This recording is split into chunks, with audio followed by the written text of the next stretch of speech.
অনুভৱ আজি যি লহৰ দেখিছে, আজি জনসাধাৰণৰ যি মুক্ত প্ৰকাশ, স্বতঃস্ফূৰ্ত প্ৰকাশ, এই খিলঞ্জীয়াৰ, এই ভূমিপুত্ৰৰ, এই স্বতঃস্ফূৰ্ত জনসমৰ্থনটো হ'ল NDAৰ সপক্ষে আৰু দুৰাচাৰী কংগ্ৰেছৰ বিপক্ষে। আৰু এই যিটো আজি উন্নয়নৰ যিটো আজি স্বতঃস্ফূৰ্ত প্ৰকাশ আজি সমষ্টিবাসী ৰাইজৰ মুখেৰে ওলাইছে, তেওঁলোকক উন্নয়ন লাগে, খিলঞ্জীয়াৰ দাবী সাব্যস্ত হ'ব লাগে আৰু আমাক সম্পূৰ্ণভাৱে দুৰাচাৰী কংগ্ৰেছক পৰা মুক্ত কৰিব লাগে। আজি দুৰাচাৰী কংগ্ৰেছে বৰপেটা, সৰ্থেবাৰী, সৰুক্ষেত্ৰী, আজি বহৰী, চেঙা ঐতিহাসিক ক্ষেত্ৰবিলাক আজি তেওঁলোকে ধ্বংস কৰিছে। তেওঁলোকে কোনোদিন এপইচাৰে সহায় নকৰিলে। তেওঁলোকে এইখিনিও ৰাজনৈতিক শিষ্টাচাৰ নেদেখালে যে তেওঁ সত্ৰ সংস্কৃতিৰ ফালে চাই অন্ততঃ মূৰ দোৱাওক, অন্ততঃ শিল্পনগৰী সৰ্থেবাৰীৰ শিল্পকলাৰ প্ৰতি শ্ৰদ্ধা কৰক। আজি শিল্পকলা 1955 চনত সৰ্থেবাৰী টাউনশ্বিপ হৈছিল, তাত আজিলৈকে কি নাই? আজিলৈকে তেওঁলোক দুখন গেটে নাই। আজি তেওঁলোকৰ তাৰমানে শিক্ষাগৃহ নাই। তেওঁলোকৰ আজি ব্ৰিটিছৰ দিনৰ লাইব্ৰেৰী জহি হৈ গৈছে। এই হ'ল নমুনা হ'ল কংগ্ৰেছৰ বিধায়কৰ। এই নমুনা হ'ল বৰপেটাত দেখিছোঁ, আপোনালোক দেখিছেই আজি ৰাস্তা ঘাটবোৰ জৰাজীৰ্ণ হৈছে।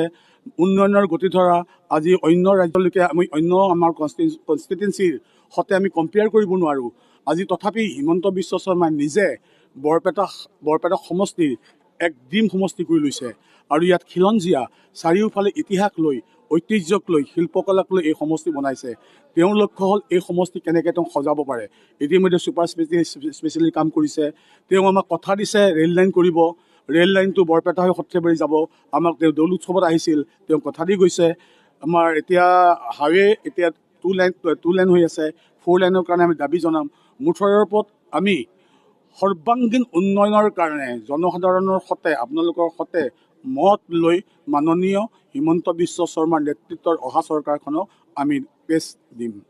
আপোনালোকৰ মিত্ৰদল বিজেপি, হয়, বিজেপিৰ দলীয় নেতাকৰ্মীয়ে আপুনি আশা কৰা ধৰণে সহযোগ কৰিছেনে আপোনাক? নিশ্চয়, এইটোতো কথাই আমাৰ কি বুলি কয়, বিজেপি AGP এটা মুদ্ৰাৰ ইপিঠি আৰু সিপিঠি।